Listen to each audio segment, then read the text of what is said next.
You got to talk to someone. If you don't want to Yes. do EMDR, you want to read a book, try something, start something different today. So tomorrow you're not waking up trying. And the same with you, as you know, with your fitness journeys there. I can't run. We'll go outside and walk, Yeah. go try something. You have to do that. And you have to get help for doing that because think about wherever age listener you are out there.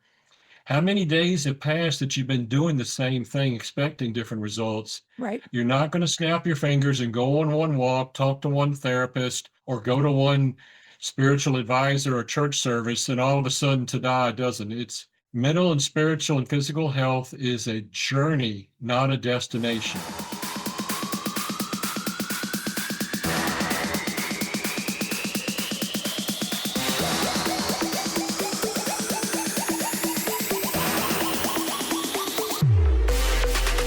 Welcome to the Bomb Life Podcast, where fitness, mindset, and real talk collide. This isn't just about workouts. It's about transforming your body, mind, and life. Get ready for unfiltered conversations, expert advice, and the motivation you need to level up in every way.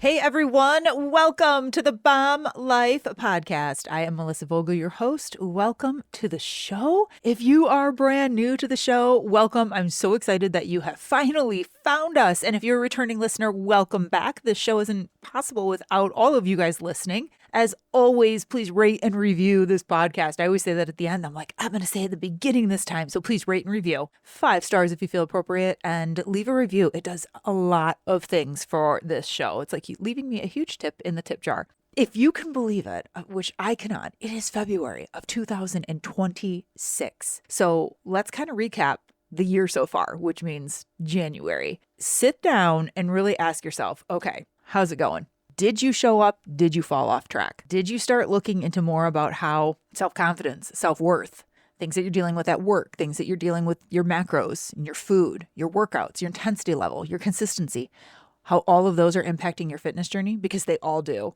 Today's guest, which we will get to, which is such a good episode, today's guest talks about a tripod and having the 3 legs, the physical, emotional, and mental part of life and part of your fitness journey. And if one of those is off, if one of them is missing, and if one is smaller or shorter and you're not putting in the effort into the tripod, you will have a problem. You will not be able to stand and succeed. So before we get any further into this year, sit down with yourself and have a real discussion and find out where you're at with that.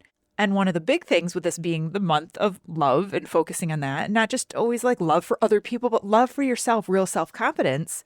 I really want you to sit down and take the time to figure out, am I loving myself in the way that I need to? And I know that sounds cheesy, whatever, like, yeah, I love me. But are you really showing up for yourself in the gym in the way that you deserve? Are you getting the help to do that in the way that you deserve? Are you going to therapy?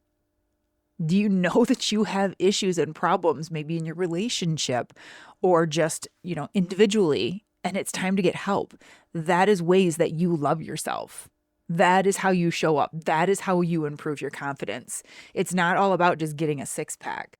It's about setting boundaries and saying no when things don't feel good and not putting up with bullshit anymore. And this is really important to have an understanding, because when you can take time for your own self-reflection and really look in that mirror and get honest with yourself about what needs to change, you're going to be able to identify what's holding you back.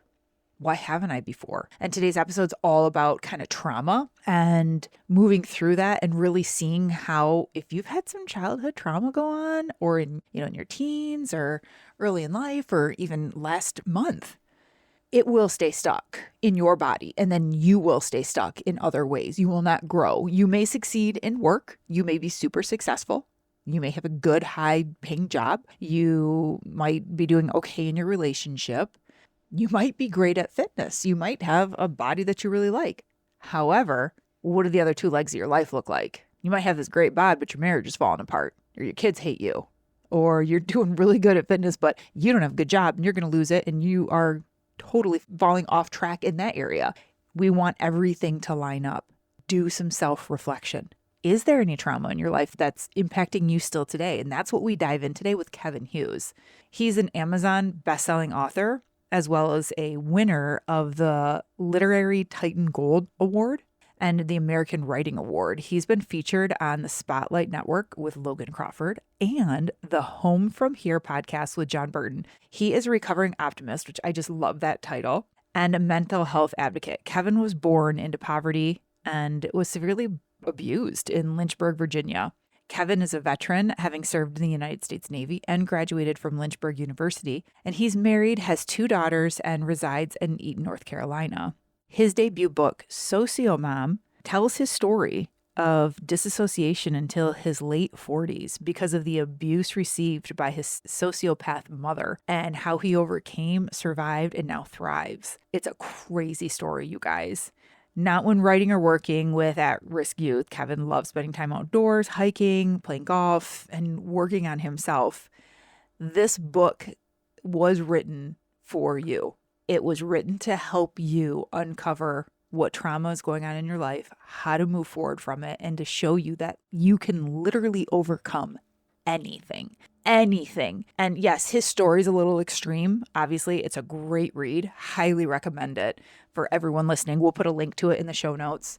It's a great read, but it also is proof for your brain that if he can go through this and he can do the work and he can realize and show up for himself, anyone can. It's possible for you too. And Kevin makes several good points in this interview about how you can't and shouldn't do this alone. If you need help in any area of your life, don't do it alone. You're actually just kind of wasting time. Get the help you need. Read the books that will help you. Get the tools in your toolbox to be successful. So go to the show notes, you guys. You're going to find links of how to get his book, how to connect with him if you want. But then also, if you want to book the discovery call with me, follow on Instagram. It's Melissa Vogel. You can send me a DM there too, or you can write into the show. It's melissavogel@gmail.com. And we are here to help. And this, again, it's a great read. It's, yes, an extreme situation, but it's going to show you that no matter what, you can overcome anything and you don't have to stay stuck. And if you feel like 2026 has been a year so far of like, I haven't taken much action, now's the time. Your new year starts this February. All right, everyone, enjoy the show.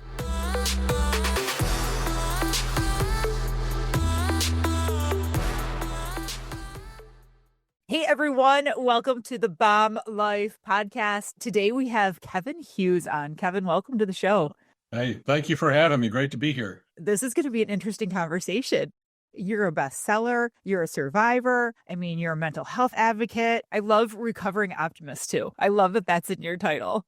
Yeah, it's a little nuanced, but yeah, been quite a journey and just really grateful for the opportunity to put this book out and to share.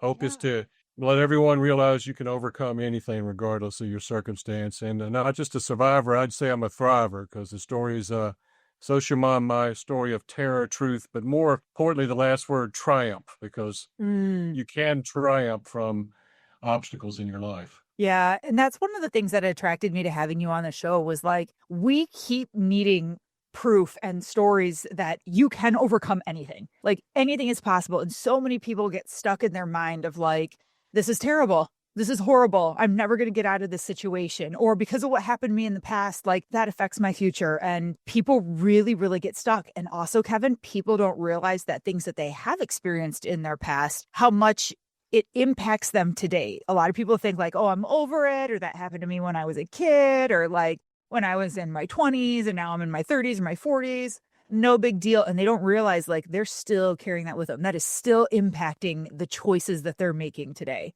100%. Yeah. In my situation, the mom was a diagnosed sociopath. Abuse started as an infant, and I dissociated at age 4 from the level and intensity of abuse and kind of sleptwalked through life there. Very successful in my career, thinking everything was all right, but really never really connected with anybody. And in late 40s, had a incident at work where a new boss came in and didn't realize and never really had problems with people, but something about this person just kind of viscerally got to me. Uh-huh. Got in trouble there a little bit and got into therapy and figured out all, lo and behold, that was just a kind of triggering person. It reminded me of all this. So your body and mind is there. And I started the recovery process in a decade or so of therapy and working through all of this stuff. Isn't that Yeah, interesting? you don't realize the impact to your No. point there. I truly was, I refer to myself as kind of like the Terminator, Schwarzenegger in that movie. They're kind of a cyborg, kind of existed and mirrored life, wondering what to do, really didn't connect emotionally with people. Mhm. Thought I was okay, but really won't. And so many people do get stuck. Yeah. But the thing that I find interesting is people want different and better, but they're not willing to try different. Yes. Try something different and better to get different and better. Yeah. Oh, yeah. I see that a lot in my world too. People are always like, I want this and I want that. And I know I need to get healthy. I know I need to lose weight, but they're not willing to put in the work. They're not willing to do it, but they want it. And I'm like, your want is way up here. And what you're willing to do is right here. There's like a massive, massive gap. And that's a problem. People don't want to admit it. It is, and then they also, as you see in your line as well, they try to do it on their own. And part of what I write there, you will fail Amen. miserably. I failed 1,000 times thinking I've got this and I'm going to Yeah. do it on my own, but it takes a willingness to change, and it takes leaning in and opening your hand and letting others help you evolve in that journey. Yeah. Your life experiences, right, wrong, and different. We all have them, but they ingrain in how we react and perform and do things in life. Right. And a lot of times we don't realize that until I got kind of hit across the forehead with the 2x4 at work when all this stuff finally decided to come back to the surface. I think it's interesting too. Like, I have so many questions for you about the book, and we'll dive all into that and about your child, because Yeah. I'm dying to know, and I'm sure our listeners are too. But one thing I have to point out is that I find it interesting too that when you don't heal and you don't really dive in and go from just like still being in survival mode from what you've experienced, you will keep attracting people like the people that hurt you the most. Like I see, and it happened to me. It happened to me. I would attract partners that were kind of like what I was trying to get away from and how I was raised. And I kept that going. And I don't know, maybe you attracted that coworker too, because you had. Yeah, no, even in life, it's 100%, Melissa. My first marriage, while this person, wasn't a sociopath, it had a lot of mental health and addiction issues and all that. And that's, again, right out of life. You just kind of drawn,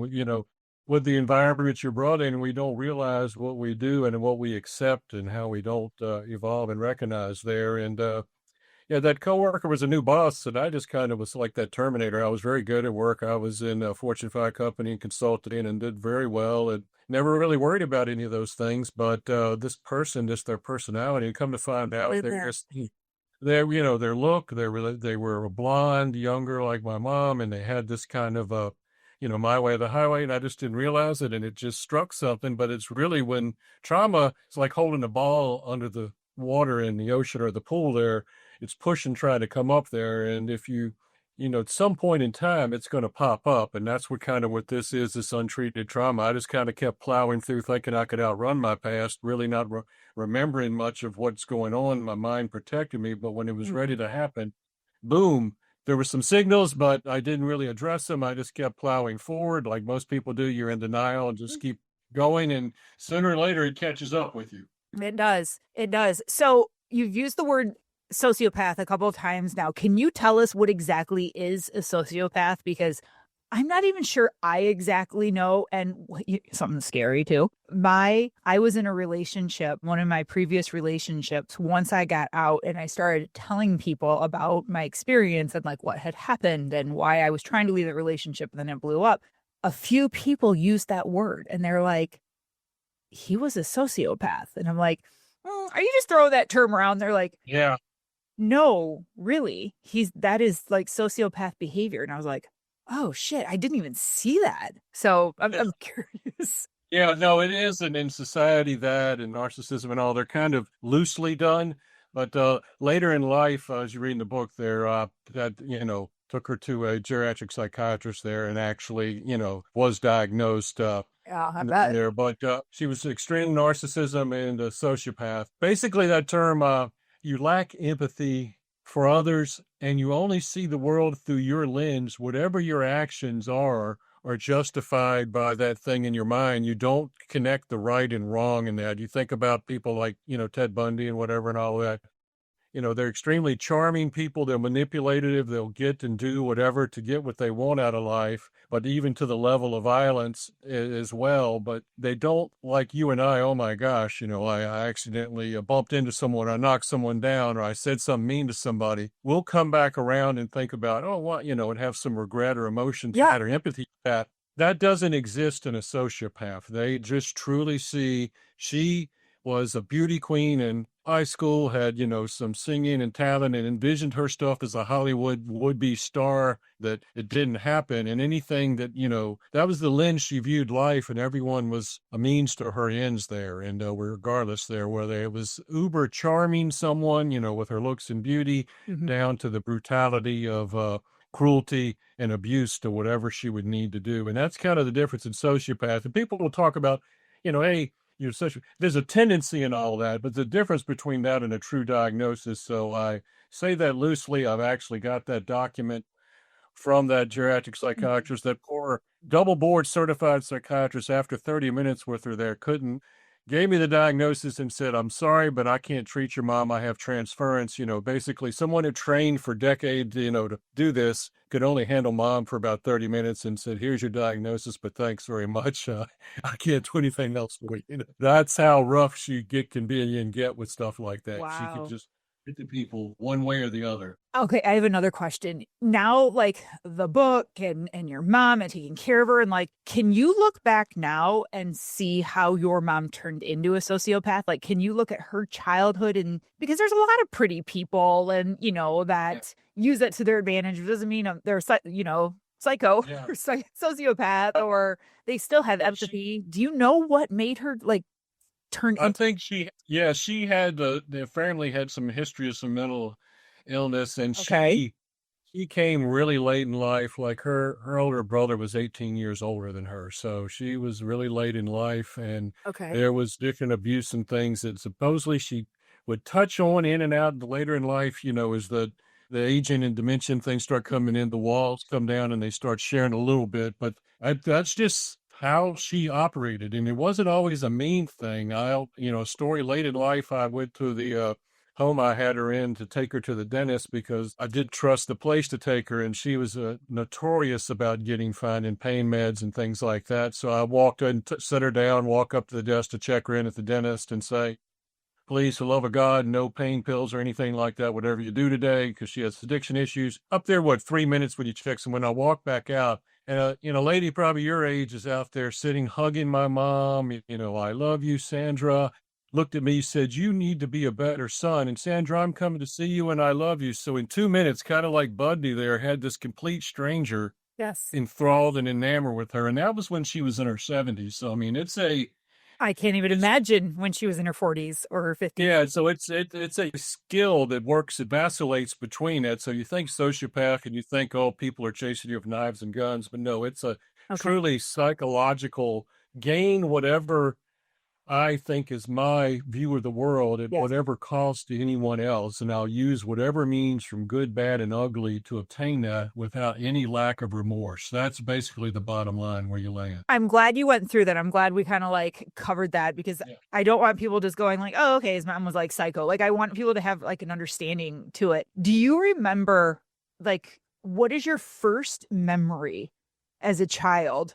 That was like, that this is when it started, or this is when the trauma hit, or the first memory, and I was always stuck, but went through a lot of cognitive therapy, but finally that we got, that wasn't getting anywhere, and went into, you and your listeners may be familiar with EMDR, where is a different type of therapy that helps, occupy the conscious mind so you can get to that. So in that first session, was sitting there in the room, just like with you in here now, knowing what's going on. And we went through the process, and that memory was, I actually couldn't breathe sitting there in the chair there. I went, and the memory was I was in a crib and she was holding a pillow over me, smothering me, trying to stop me from crying, and had this maniacal laugh and look in her eye and all that when I was very small and young. And that was the first memory. Then they started cascading out through the years until age 4, finally on some of these daily torture ritual things, which some were, one of the things was to take me into the bathroom for daily enema rituals and all that. And I finally, that day, I fought back and it just broke, and I called it going to the white room, where kind of from then on, I just kind of numbed out and just dissociated. I was diagnosed later in life, with the dissociative disorder. So that's kind of how your brain protects you from that kind of stuff. And I wandered through life until we worked that out. But that first memory would have been, being smothered in the bed with a pillow. When you were like later as a child, like say maybe like 8, 10, now you can like really core remember. I know you said that you like disassociated, but I mean, were you still an active boy? Did you do sports? Did you do anything naughty that like did deserve punishment, or were you really a zombie? I really just kind of existed and was compliant. She kept me isolated, and if anybody would kind of get too close, she would either charm them or harm them down one way or the other. Go one whatever needed to kind of keep that. Did a lot of what it's been renamed, but Munchausen by proxy kind of thing. When I got to that age, it was I was a little older, so it was the doc shopping and taking me out. Help me, I'm this poor 30-year-old, blonde lady, blue-eyed lady that's stuck home with this sickly boy. Can you run these tests? Can you do these catheters? Can you do these spinal taps and whatever and find out what's wrong? And she'd take me to those older doctors that would cave in and try these tests. So to answer your question, isolated. I didn't get out much or anything up to that, between 10 and below. It was pretty much, she'd keep me out. I was out of elementary school quite a lot, and back in those days, it's not like it is today there, people kind of kept their distance, and you didn't have technology or whatever. You had 3 channels and a landline, that's Exactly. kind of how it was, Where was your dad, and where were like your grandparents, her parents and stuff? Her parents had passed. Dad, as your listeners read through the book, come out was a dad figure, but comes out that really wasn't dad for me. So there's a lot into the book there. But he was a mail carrier that would get up way before you had to go to work and come home later in the evening. He just stayed absent because the wrath of her, he tried to keep his distance as well. Were they married?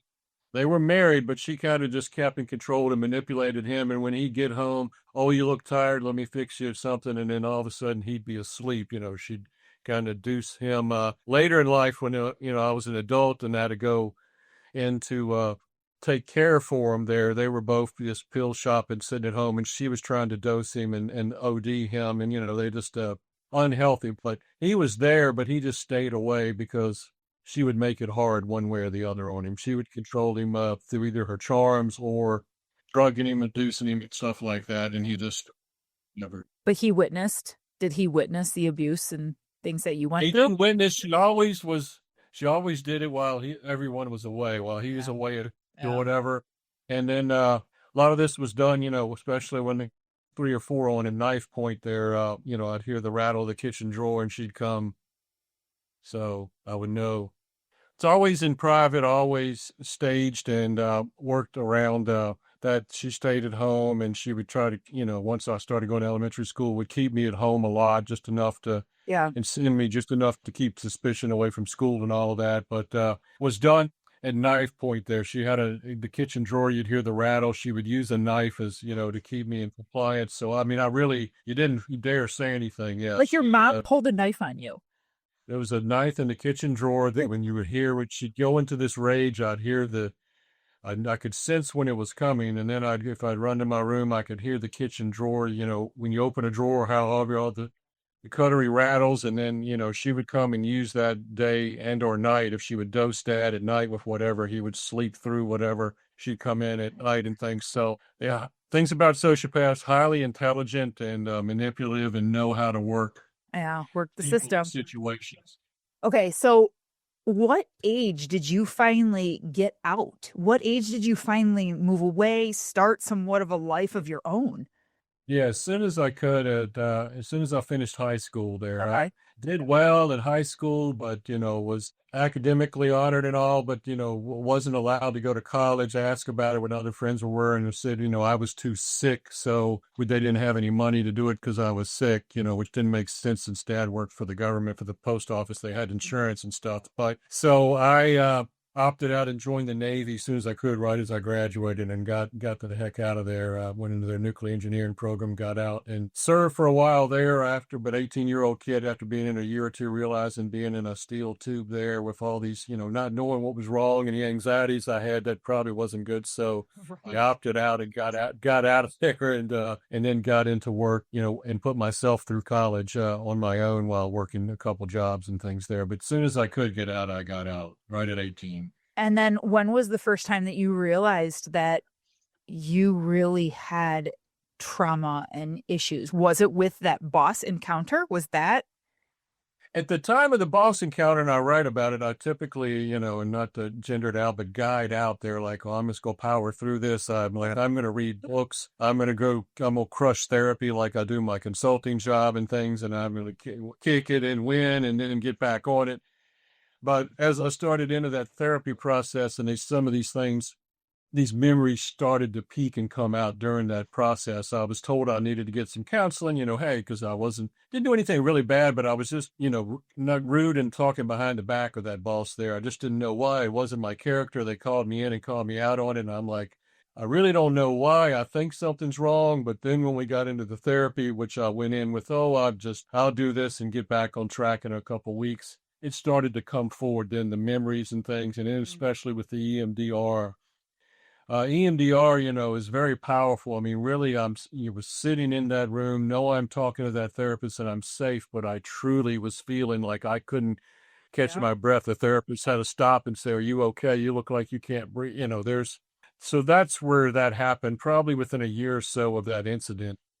I'm going to say back probably 2008 or 9 there. So that's when all this started. And about 10 years of therapy after that. And then during that time of therapy, got better with that, found my mental balance a little bit, spiritual. And then I say God has a sense of humor, because then I got the call that, their wall in their basement fell in because their house was in neglect. And I went down there and they were both just sitting pill shopping, just out of it all day. And I had to become their primary caregiver and find somewhere for them to live and go through that journey with them, which in the book is a journey in itself there, trying to, one, I did, at this point remembered all of this. So you're carrying all that emotion of, my gosh, what I'm doing, what's the right thing to do, but trying to power through and be that Terminator mode to get through all of that, and then realize that wasn't working. Actually, I had to go back for a second round of EMDR about dealing with all that stuff, not about the childhood memories, but just to, when you have trauma, you don't develop some of the normal skills and things that a lot of people do in a healthy environment and family. So it's been a process. Hey, Bomb Life fam, I have a question for you. Are you the kind of person who crushes it at work, shows up for your family, checks off every to-do list, but when it comes to your fitness, your energy, and your confidence, it feels like something's missing? You might be doing the workouts, listening to all the right podcasts. I mean, you are listening to this one. But deep down, you're just kind of going through the motions and you're done playing small in this area of life. That's exactly why I created Fit Mind Coaching, my private one-on-one program for high-achieving women and men who are ready to level up. This isn't just another fitness plan. This is about building the body and the mindset to match the life you're working so damn hard for. Because success in business means nothing if you're hiding in hoodies, avoiding mirrors, or dragging through your day with zero energy, or showing up on Zoom meetings feeling good from the chest up, but praying no one ever sees what's going on below the screen. We're talking about fat loss, muscle building, and real confidence that bleeds into every area of your life, your boardroom, your bedroom, and your parenting. You want it all? Good. You should have it all. Let's go. Click the link in the show notes and book your free call with me today. Let's build the strongest, most confident version of you inside and out. You're ready for more, and I'm ready to show you how. Back to the show. I was just talking about this with someone the other day, and tell me if you've experienced this too, that people who have experienced trauma like this and everything that we're talking about, you become so aware of small little changes. Like you can notice little changes in someone's look or the mood, or if they enter a house and like the noise is different, they're not doing their same pattern. Like it triggered my memory of this topic when you said about the drawer and opening and hearing that noise. And people will always ask too, like, are you mad at me? Are we okay?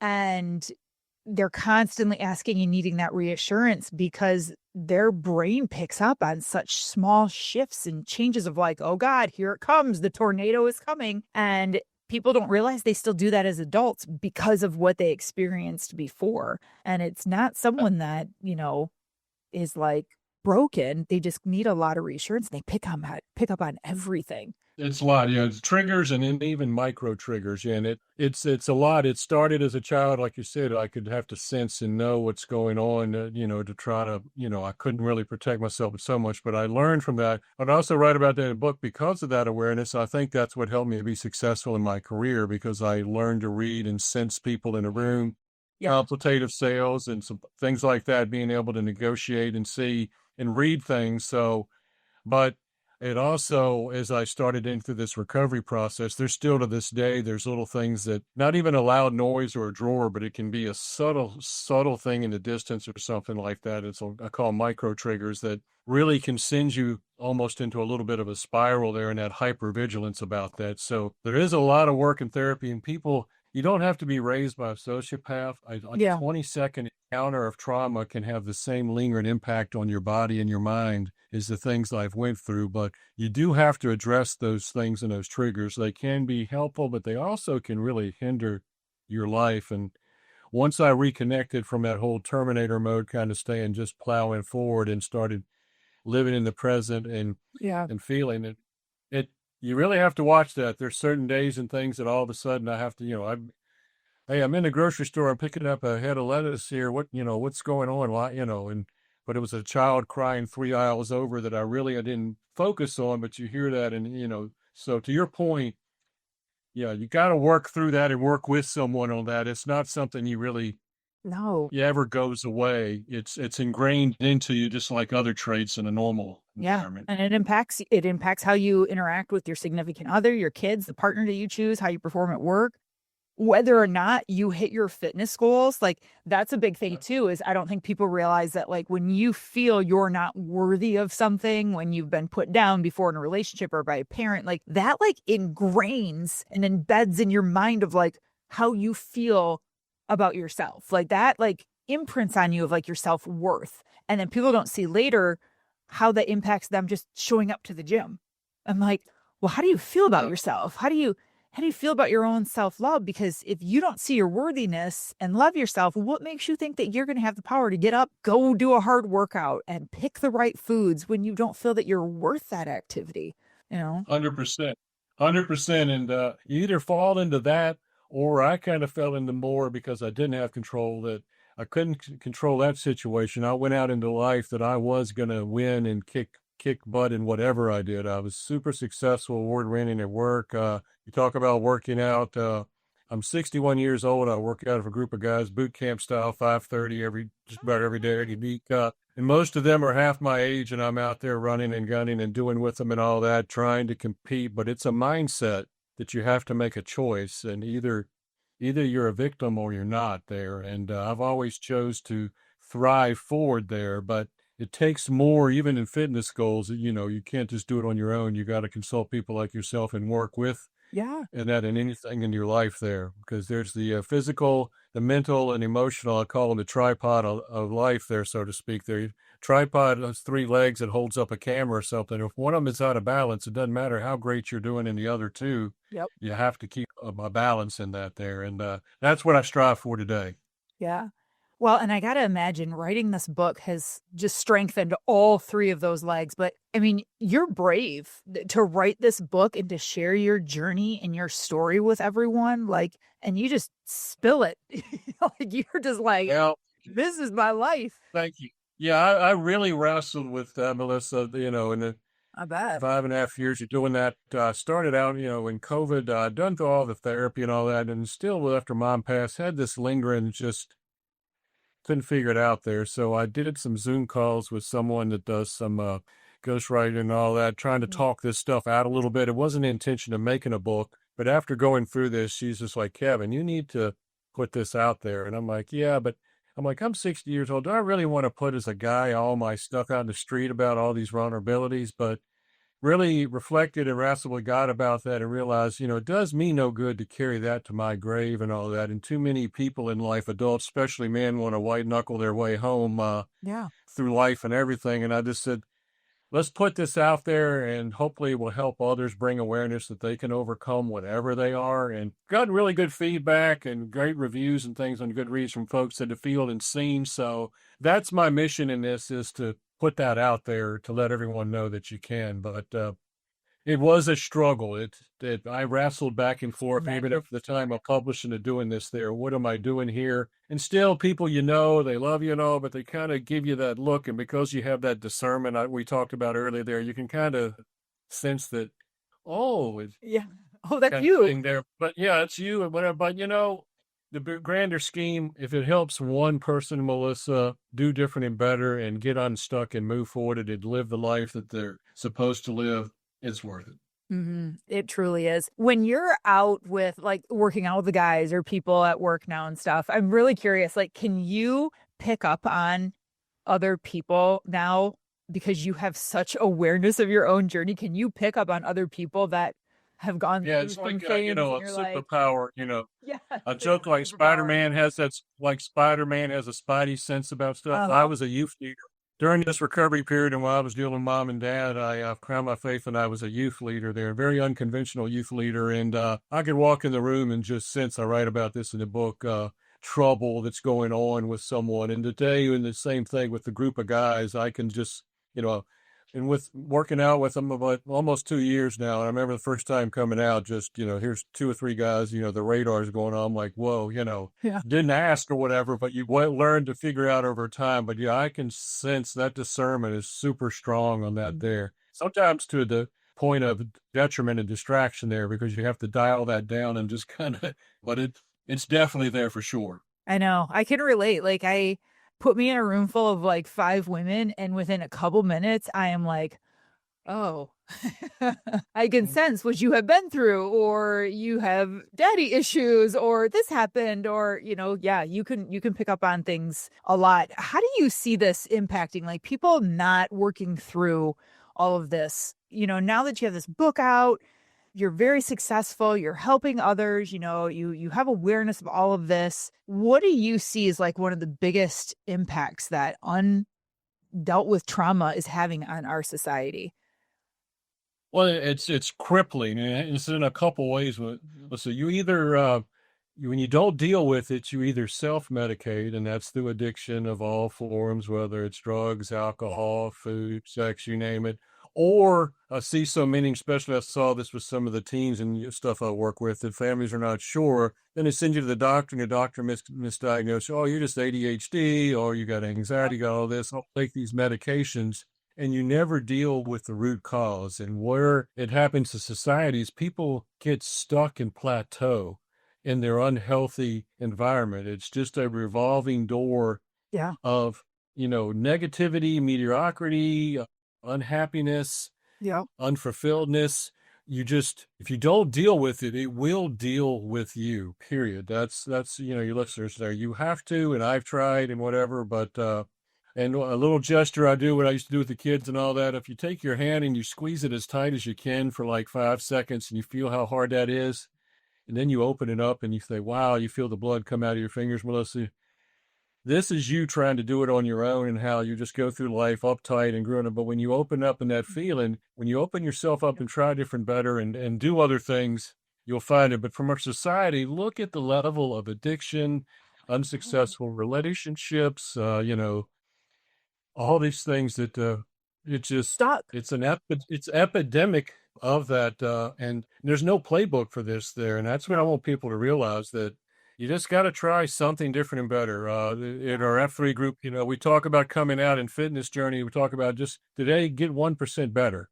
Yeah. And if you take that into life too, just try something different. 1%, try one thing different and move. But society is, in my mind, crippled. And with youth that are with these $1,000 pacifiers, I used to call them. Now, as adults, we have parents that were raised in this generation on those $1,000 pacifiers that are passing that on to them. So the ability to speak, communicate, to advocate for self, to grow and learn, you're being continually isolated there. And then coming out of COVID as well, that just put another step backwards in that. So I think it's really, and that's part of my reason I push forward. I really want people to realize you've got to step out of yourself there, that Yeah. this isn't your friend. This isn't building a relationship or talking to someone. You have to learn skills, love Yeah. yourself, talk about, you love your neighbor as you love yourself. Well, there's so many people that don't love themselves, so they can't even get out of their own way to start a healthy relationship. No, So,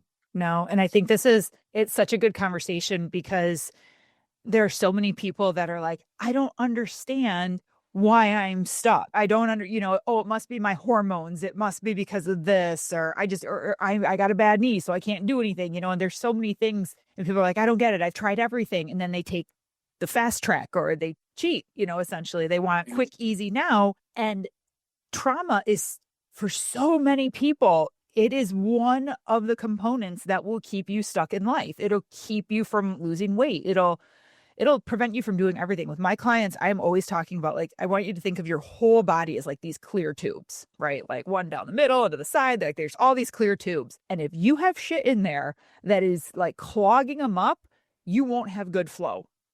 And you won't lose weight. You will not progress. And I've had people time and time again, they're like, do you really think everything going on over here with my mom or like my partner or whatever, do you think that's really impacting me and keeping me from losing weight or not really dealing with what happened in the past? I'm like, absolutely. Just because 100%. other coaches and trainers aren't talking about it doesn't mean that that's not a thing and not truth. 100%. That you just get stuck and you don't know how to get out of your own way there. That's Really. part of it. Mm-hmm. And there's a cited in the book here, but it was a survey done, the World Health Council, and it says that as adults, over 70% of them had some sort of traumatic event in their life. 70%? Over have had some sort of traumatic, and I mean, and it doesn't mean like what my journey of 10 Right, years, it could have right. been just a moment, but that 70% has had it and hasn't treated it.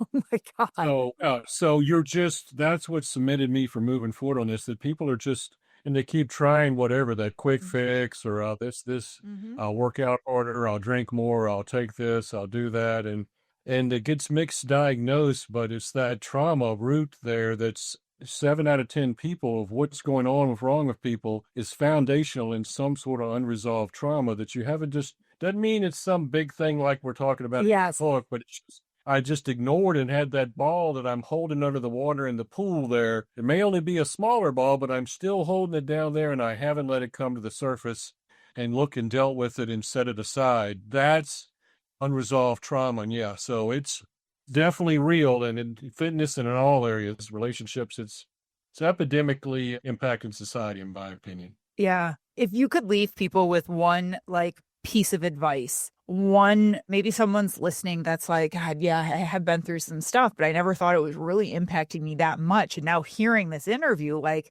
holy crap, what do I do now? Like, what would your advice be to that person? Yeah, a couple things. One, regardless of your past or current situation or circumstance, you can overcome anything. If you Amen. want different and better, you have to try different and better. Number two, you absolutely cannot overcome on your own.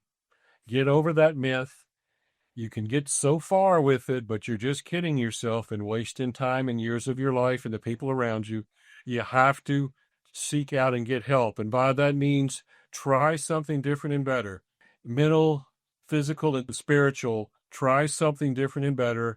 I don't advocate one way or the other. I'm a Christian, but you can be whatever spirituality means to you. Mental means you got to talk to someone. If you don't want to do EMDR, you want to read a book, try something, start something different today. So tomorrow you're not waking up trying. And the same with you, as you know, with your fitness journeys there. I can't run. We'll go outside and walk, Go try something. You have to do that. And you have to get help for doing that, because think about wherever age listener you are out there.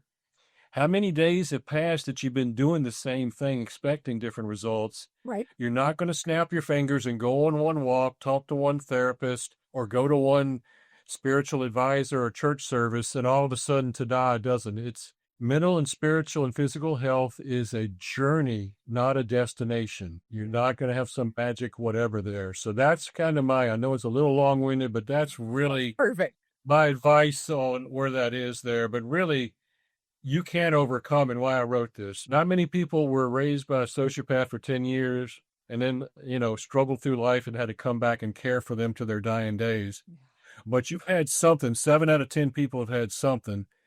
Get some help and deal with it and live the life you deserve. Don't be a victim. Don't just thrive. Triumph your life. We were created to thrive in life and live, not to be stuck and miserable and unhappy. You can do it. Yeah. Oh, so perfect. Kevin, this is such a blessing to have you on the show. Where can people find you? Where can they follow you? Where can they find you? Where can they get the book? Give us all the details. We'll put it in the show notes as well, too.